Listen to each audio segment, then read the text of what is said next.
The regent, Lord Darius, wanted to force me into marriage. After much scheming, my father arranged for me to marry my childhood sweetheart and fiancée as soon as possible. After I pleaded with him 5 times, Alistair finally decided to send the betrothal gifts. But to my dismay, the gifts only passed by my house before being rerouted to the Sterling family's residence. Rose is alone and helpless. If I don't marry her as a co-gen wife, her gambling Xan-addicted father will sell her to pay off his debts. Alistair, who had broken our engagement, was cold and indifferent, saying he was Rose Sterling's only support. Seeing my pale face, Alistair, who had once sworn to marry only one woman, tried to coax me with a light laugh. Eleanor, once I've helped Rose through this difficult time, I will send the betrothal gifts for you. You will still be my wife. But he didn't know that I couldn't wait for him to send those gifts. My father was so enraged that he coughed up blood. On his sickbed, he made me swear that I would never marry a faithless man like Alistair. Tears in my eyes, I nodded, tore up our marriage contract, and accepted the regent's betrothal gifts. Later, the regent married me with great ceremony, in a grand procession with 8 bearers. I left the capital with a dowry that stretched for miles. Alistair's face was a mask of panic and disbelief, but he could no longer find me. Father, I have agreed to break the engagement. I will never marry Alistair in this life. My father wiped the blood from his lips, his expression finally softening. Good girl. Although time is short, I will find you another good match. Upon learning that Alistair's betrothal gifts had been sent to the Sterling family, my father, despite his serious illness, had taken me to their house to demand an explanation. Alistair, who had once knelt before my father and sworn to marry only me, had said with a cold face, "Eleanor Vance, must you be so desperate to marry? Rose's family is not as well done off as yours. If no one marries her, her gambling Xan-addicted father will sell her to pay off his debts. You and Rose are good friends after all. It is just a matter of marrying her as a co-gen wife. Why can't you tolerate her?" My father had been so angered by his words that he had coughed up blood. I too was so enraged that my body went numb and my face turned pale.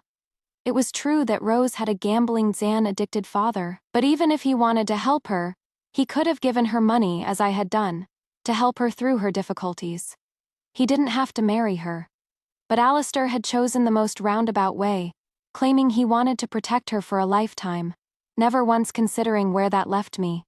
His fiancée Alistair and I had been childhood sweethearts. When our parents were alive, our families had arranged our marriage.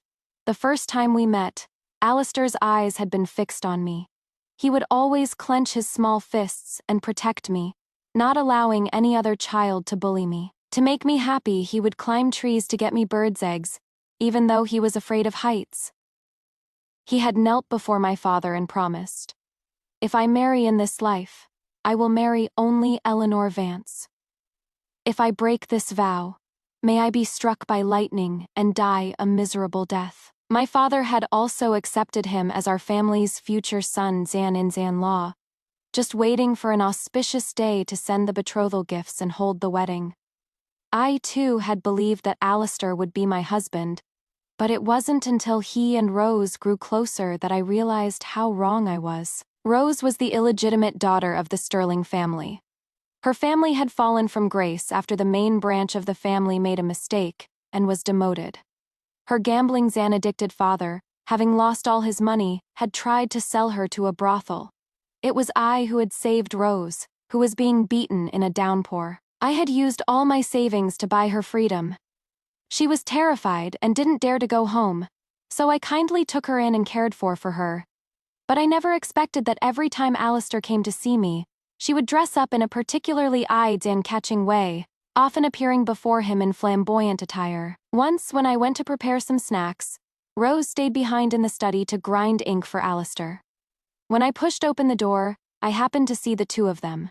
Their fingers intertwined, their eyes exchanging glances. I had frowned on the spot, scolding Alistair for being so inappropriate, for having no boundaries with my friend. But Rose, like a frightened rabbit, had dropped to her knees before me. "Sister, don't blame Alistair. It was I who had improper thoughts about him. He loves only you, sister. He has done nothing. Rose had scraped open her forehead, and Alistair, feeling sorry for her, had helped her up, his face turning cold when he looked at me. Eleanor Vance, don't go too far. Rose is so pitiful. Why must you make things difficult for her? If you dare to bully her again, I will definitely take her as a concubine, to keep her by my side and protect her. But I never expected that in just half a month, after Rose had cried and pleaded with him, Alistair's idea of taking a concubine had changed. He didn't want to wrong Rose by making her a concubine. He wanted to marry her as his official wife. He had even unhesitatingly sent the betrothal gifts, originally prepared for me, to the Sterling residence, so that she could marry into the Sterling family in grand style. Before me, at this thought, I gave a bitter laugh. My father looked at me with a worried expression. Eleanor, if you really can't bear to part with Alistair, I will swallow my pride and go to the Sterling residence again. No need, father. I have decided to marry Lord Darius. Half a month ago, to help a weak woman escape, I had casually taken a horse for her. Seeing the woman successfully escape the city, I was about to pay the owner when I was surrounded. How dare you? You dared to take the regent's horse. Someone scolded me, but as soon as he finished speaking, a path opened in the crowd. The regent, Lord Darius, holding a folding fan, looked at me with a smile.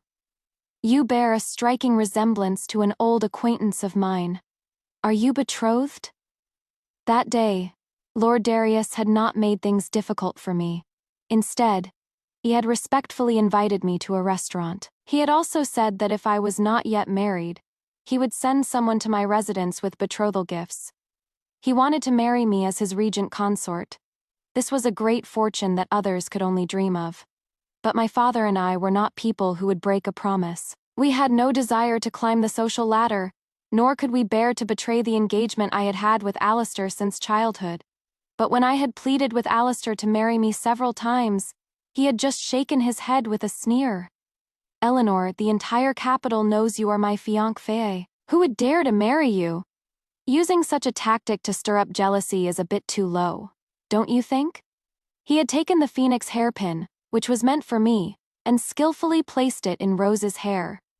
The embroidery workshop is busy. They can only make one wedding dress in the next 2 months, and it is the style I promised Rose. If you want me to marry you, we'll talk about it in 2 months.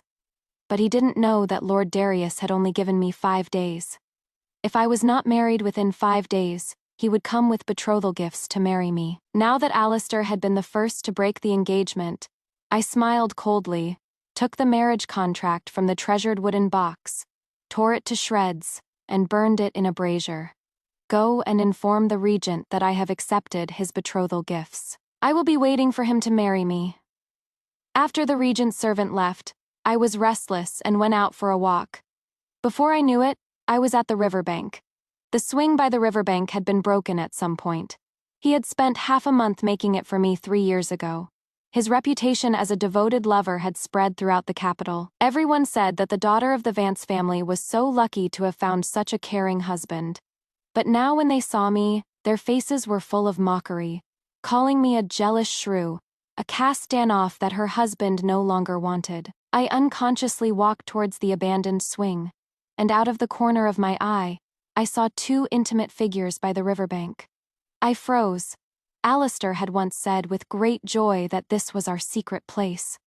But now, he had brought Rose here. The scene in the distance stung my eyes. Alistair was holding Rose's slender waist, giving her a handmade flower lantern. Rose, if you like it, I will make you a flower lantern every year. Look closely, there are words inside. Rose smiled sweetly and read the words inside the lantern. To hold your hand and grow old with you. My nose tingled. The lantern festival was approaching again. I was the one who had taught Alistair how to make flower lanterns. Now that he had learned, he was so skillfully making them for someone else. So be it. I lifted my skirt to leave, but accidentally stepped on a branch, which snapped with a crack, startling the 2 lovebirds. Eleanor? Alistair turned and looked at me. He quickly removed his hand from Rose's waist and chased after me. What are you doing here? I've been to the Vance residence to look for you these past few days. They said you were sick and wouldn't see me. That was just an excuse not to see him. Since we had broken the engagement, what was the point of meeting? I broke free from his hand. Alistair, I'm here to break our engagement. Break the engagement? Eleanor, what kind of tantrum are you throwing?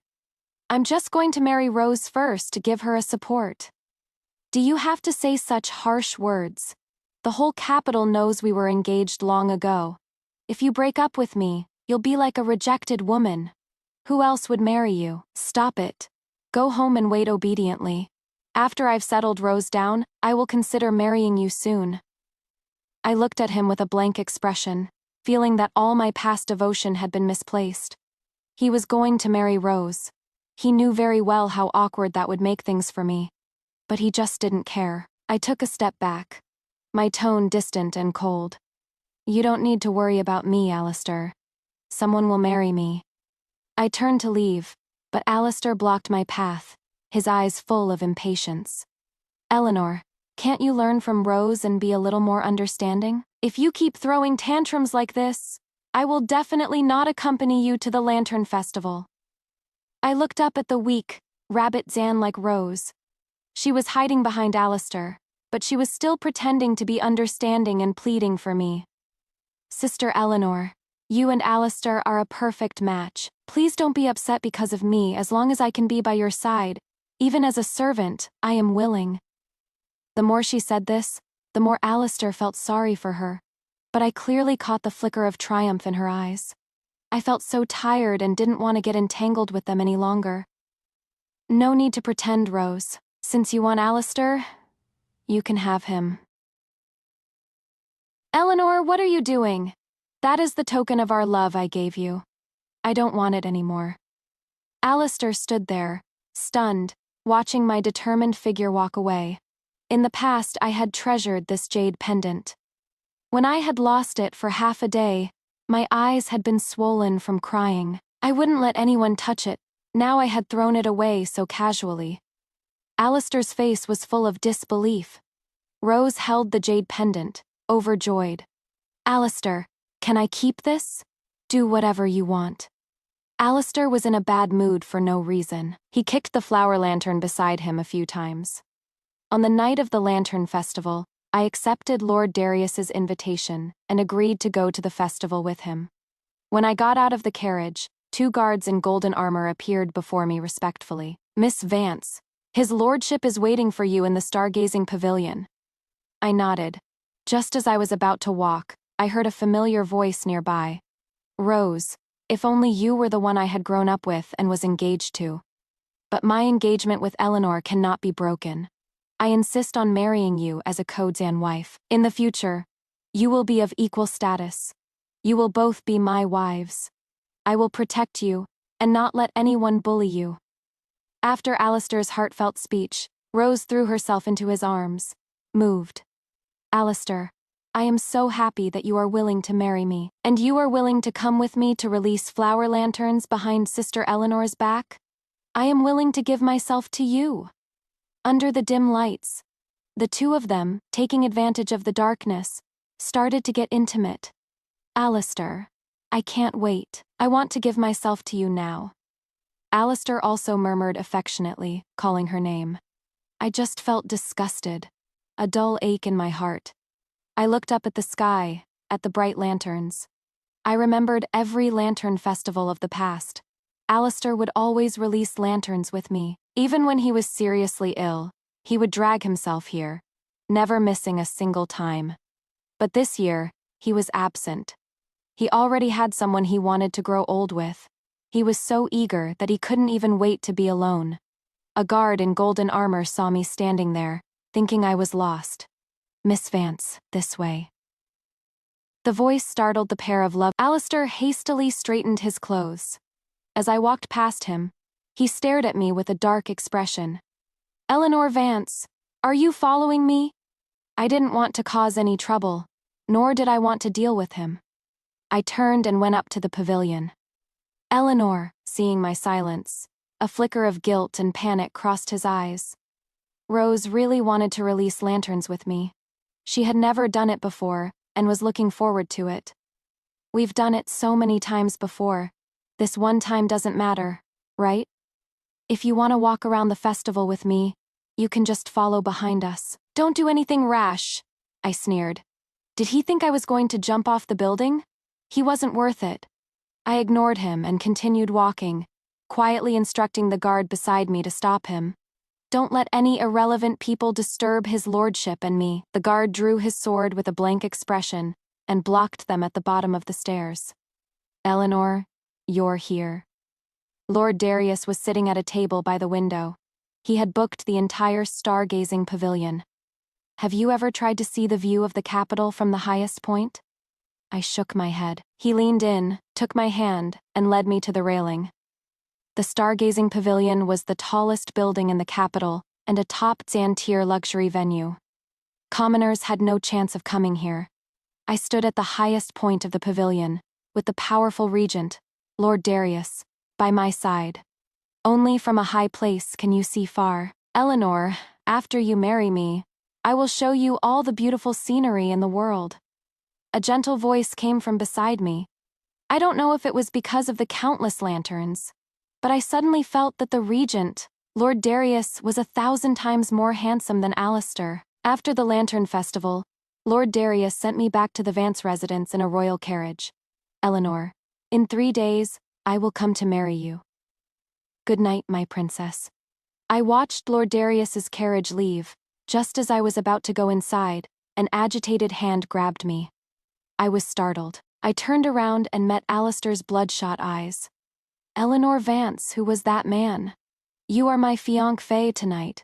Were you with that man all this time? He was still holding a box of green bean cakes from the west side of the city. He had come to apologize to me but had happened to witness this scene. I said flatly, Alistair, please have some self-respect. We have already broken our engagement. Who I am with has nothing to do with you. Alistair's face darkened inch by inch. Eleanor Vance, I thought you were a decent girl. I never thought you would be so self-destructive. Are you still angry that I married Rose first? So, you just found a random man to make me angry. It was strange. After spending time with a man as refined as Lord Darius, I suddenly found the Alistair in front of me to be so contemptible. You're overthinking things, Alistair. If there is nothing else, please leave. I still have a wedding to prepare for. Hearing me mention the wedding, Alistair's expression suddenly softened, and a smile even appeared on his face. I knew it. You're waiting to marry me. I waited in line for 2 hours to buy these green bean cakes for you. They used to be your favorite. I watched his figure disappear from the Vance residence, and had someone throw away the cold green bean cakes he had left at the door. 3 days later, my father prepared a dowry that stretched for miles. A handmaiden dressed me in the most magnificent wedding gown. Even a single pearl on the gown was priceless. Daughter, the regent's residence is not like our commoner's home. You must be careful. But if you are unhappy, you can always come home. I nodded, bid my father farewell, and got into the wedding sedan that would take me to the imperial city. I heard that on that day, Alistair, after formal discussions, had decided to choose an auspicious day to marry both me and Rose at the same time. He had specially come to my father to discuss the matter, only to see the red lanterns hanging at the entrance of the Vance residence. Uncle Vance, who is getting married in the residence. My father glanced at him with contempt. My daughter? She is marrying the regent. Alistair, thinking my father had other daughters, and remembering that he hadn't seen me in days, was anxiously looking into the residence. Where is Eleanor? I haven't seen her these past few days. I've come to discuss the wedding date with her. My father sneered, letting out a breath of satisfaction. What wedding date? Eleanor has already broken off her engagement with you. My daughter is not fortunate enough to marry a faithless man like you. Today, the regent has just married her in a grand procession with 8 bearers, and taken her to the imperial city. By now, they should be in their bridal chamber. With a clatter, the gift box in Alistair's hand fell to the ground. What did you say? The one getting married today is Eleanor? My father sneered, looking at him with utter disdain. Who else? Don't you know, Alistair, that I only have one precious daughter, Eleanor? Even if she never marries in her life, I will never let her be wronged or insulted. But heaven has eyes. My daughter is destined for great wealth and fortune. The regent took a liking to her and asked for her hand in marriage. That day, Alistair's face was pale. He opened his mouth, but no sound came out. 3 days later, when I returned home for the customary visit, and my father told me about this with a triumphant look on his face, I just smiled, feeling nothing. Father, Darius is very good to me. Let's let the past be the past and not talk about it anymore. He had never expected that I would dare to call the regent by his first name. I never thought my daughter would have such a blessing in disguise. She kicked out a faithless man and found a good husband instead. Thinking of Darius, a smile also appeared on my face. On our wedding day, he had gently lifted the curtain of the sedan and helped me out. The scent of dragon's saliva incense from him always made me feel at ease. Most of the guests at the wedding were high Zan ranking officials and nobles. Even the young emperor sat on high, offering his blessings to Darius and me. The Duke of Qi and the Prince of Su wanted to toast me. Darius firmly stood in front of me. My wife cannot drink. I will drink on her behalf. Darius refused to leave my side throughout the entire banquet. It wasn't until the end that he helped me into the bridal chamber. Eleanor, I finally married you. After closing the door, although Darius was half-dan drunk, his eyes were still clear. He walked towards me carefully, gently lifted the red veil, and was about to take off the phoenix crown on my head, as if it were a priceless treasure. The burning passion and carefulness in his eyes were clearly those of someone deeply in love. I couldn't help but be curious. Your lordship, have we met before? Hearing this, Darius took my hand, placed it on his face, and smiled. I was even more confused. If not, then why did you insist on marrying me? Darius smiled and ruffled my hair, then helped me take off my heavy shoes before telling me the story. Do you remember that snowy night 6 years ago? You saved my life then. I fell in love with you at first sight. You even scolded me for stealing your first kiss. My eyes widened in shock. A distant memory flooded my mind. So, the little beggar who was freezing to death in the corner of the Vance residence was actually Darius. 6 years ago, on a night with heavy snowfall, I had been grounded by my father for misbehaving, but I was so desperate to see Alistair that I snuck out at night. As soon as I left the residence, I saw a little beggar leaning against the wall. He was wearing very thin clothes and seemed to be injured.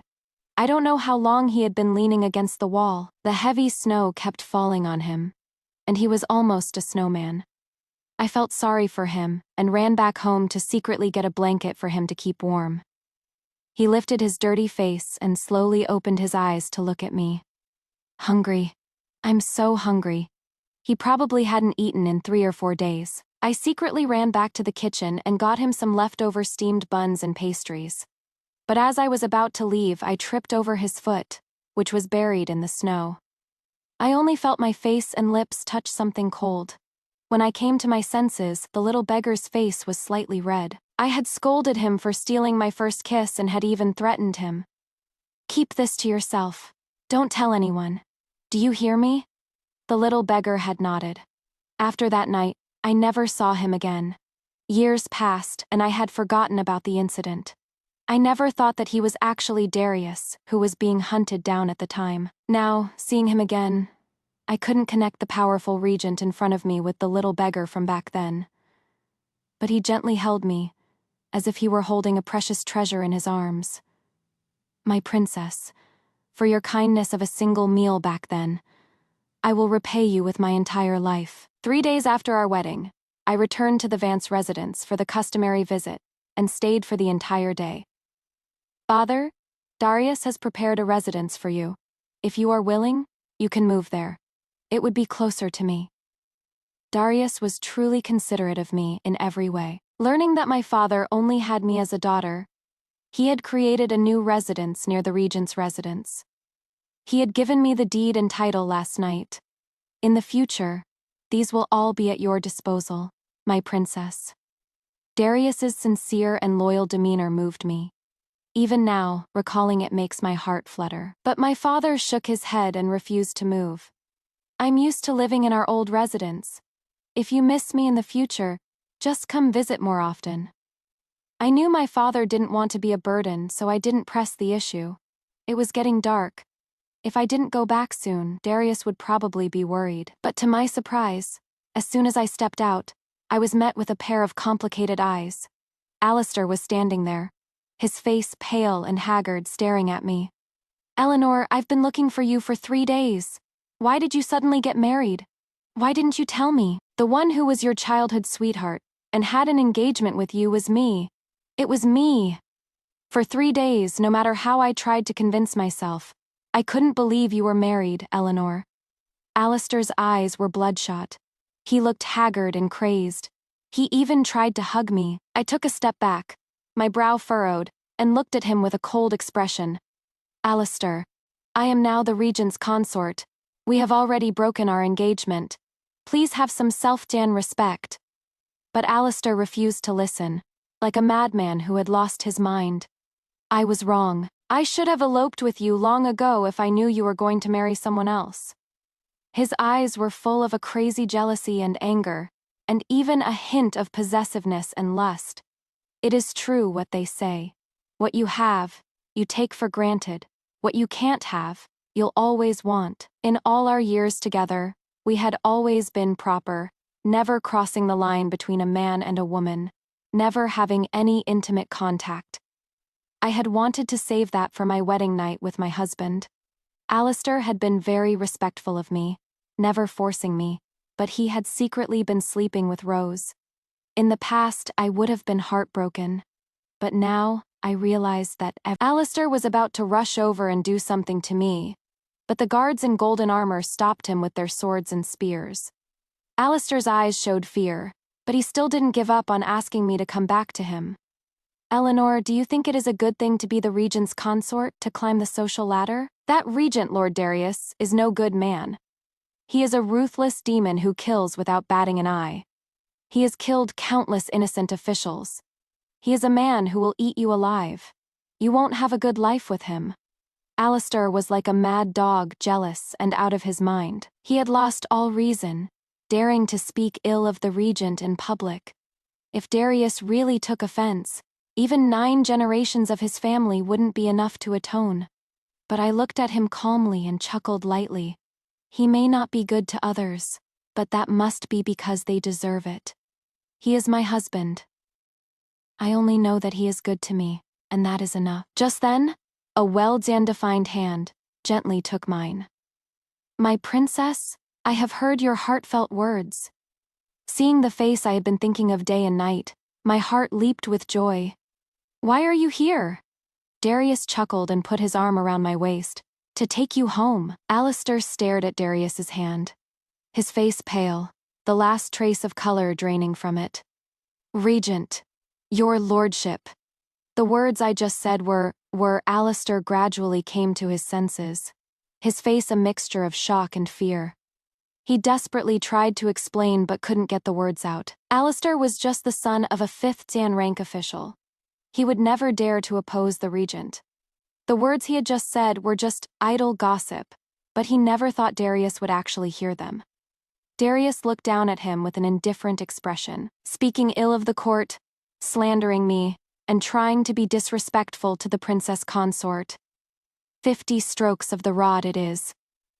Darius helped me into the carriage. I had been tired all day. I leaned against his shoulder and fell asleep. When I woke up, I found that Darius had carried me back to our room. The red candles from our wedding night were still burning. Darius looked at me with a focused expression. I never thought you loved me even more than I thought. The blanket had made my face hot and red. Darius, afraid I was too warm, personally fanned me all night with a cattail fan. Married life was more comfortable and pleasant than I had imagined. Whenever Darius was off duty, he would take me out shopping for rouge. Before we were married, everyone said that Darius was an unapproachable demon. Corrupt officials in the court had sent him countless beauties and money to win his favor. It was all useless. There was even a rumor in the imperial city that the regent was not interested in women and had a preference for men. But after he married me, the rumor was debunked. Who said the regent has a preference for men? He clearly loves the princess consort to the bone. Okay? It seems that those women before were just commoners. Our regent's consort is the real deal. The regent is someone no one in the court dares to offend, but only our princess consort dares to pinch his ear and knock on his head. And the most terrifying thing is that his lordship doesn't even get angry. I listened to the rumors outside, amused, but in our daily life together, I gradually developed different feelings for Darius. In the past, I felt that every day passed so quickly. But on the days when Darius was at court, they were so slow. Every time he came back from court, no matter how busy he was, he would go to the west side of the city to buy me my favorite lotus seed paste cake, and I would only eat the ones he bought. Every time I walked on the street, many Haidian ranking officials and local gentry would greet me with a smile. In the past, when I was engaged to Alistair, and he broke it off for Rose, everyone called me a woman with a bad reputation. But now, no one dared to say a bad word about me. Your Highness, this is a wide Zan-sleeved immortal dress specially made for you. If you have time, you can come to our shop to have a look. The embroidery workshop that had said it would take 2 months to make one wedding dress had now made 3 wide Zan-sleeved immortal dresses for me in half a month. Seeing the shop owner's fawning expression, Rose stood there, stunned, her face pale. How can you do this? Didn't you just say it would take 3 months to make one wide Zan-sleeved immortal dress? The shop owner scolded her coldly and chased her out. Who are you? Do you think you can get the same treatment as the princess consort?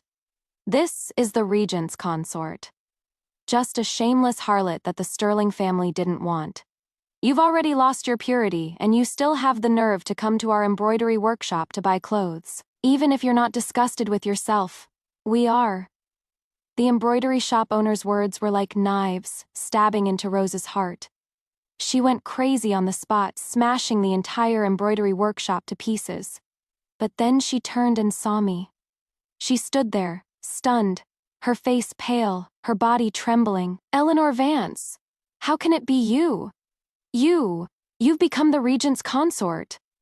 Rose didn't know that I was already married, and that I had become the regent's consort. She had been so focused on fighting for Alistair, thinking that if I broke off my engagement with him, she would be the only lady of the Sterling family. There would be no Kogen wife to compete with her. She thought she could become the one and only irreplaceable person in Alistair's heart. But she never thought that things would not go as planned. When Alistair returned a few days later, his face changed drastically, and he pushed her away coldly. Get lost, Rose. If it weren't for you, would Eleanor have broken off her engagement with me? It is all because of you, you bitch, that I made such a big mistake and lost Eleanor. He vented all his anger on Rose. He even said he wanted to take back the betrothal gifts he had sent to the Sterling family and break off the engagement. Rose clung to his leg and cried, threatening to kill herself. Alistair, you can't do this. You can't break up with me. If you abandon me, my father will sell me to a brothel to pay off his debts.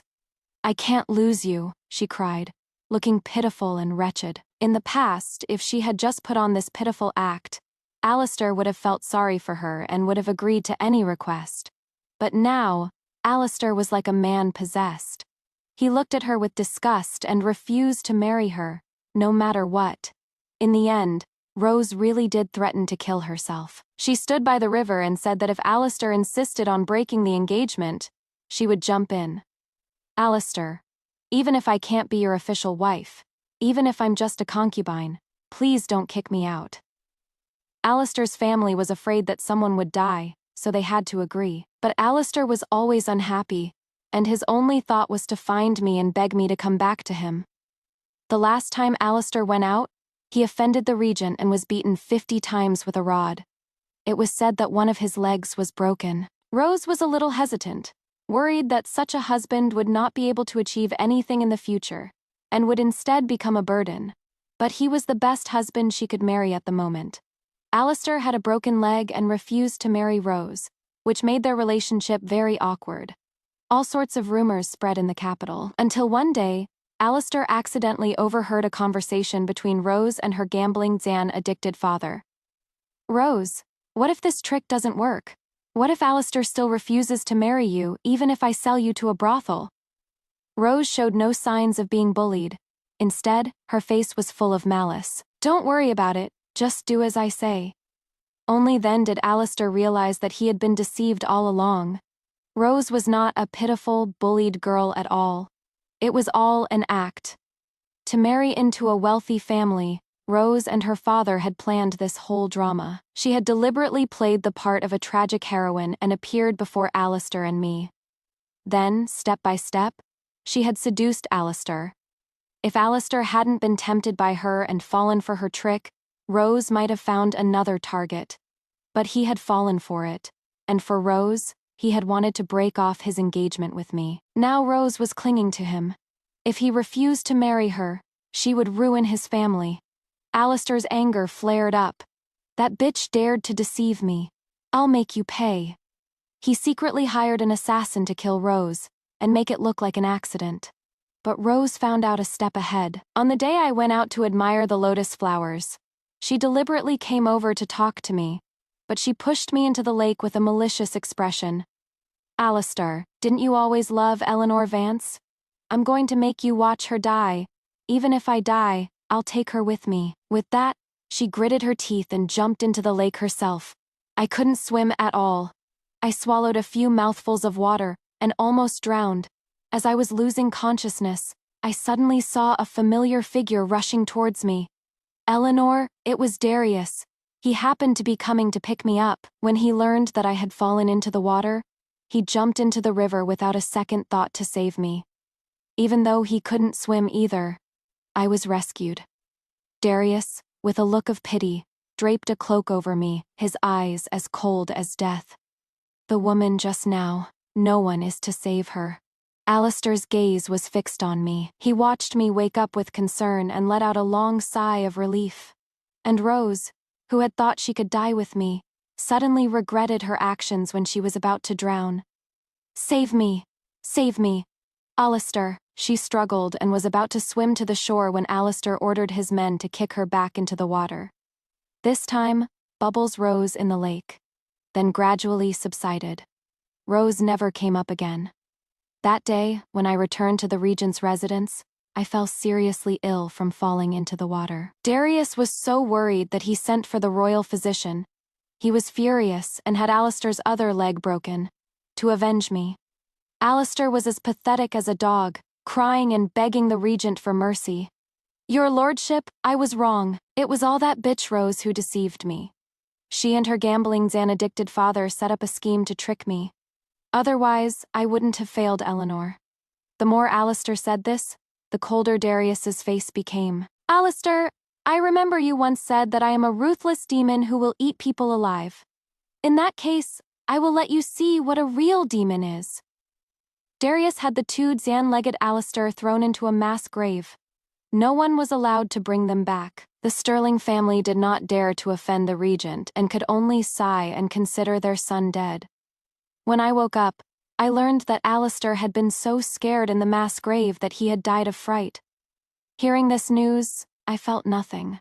I just opened my eyes and met Darius's gentle and concerned gaze. "Eleanor, I have some good news. Do you want to know?" I looked at him, confused. But Darius just chuckled and hugged me. "The doctor said, you're pregnant."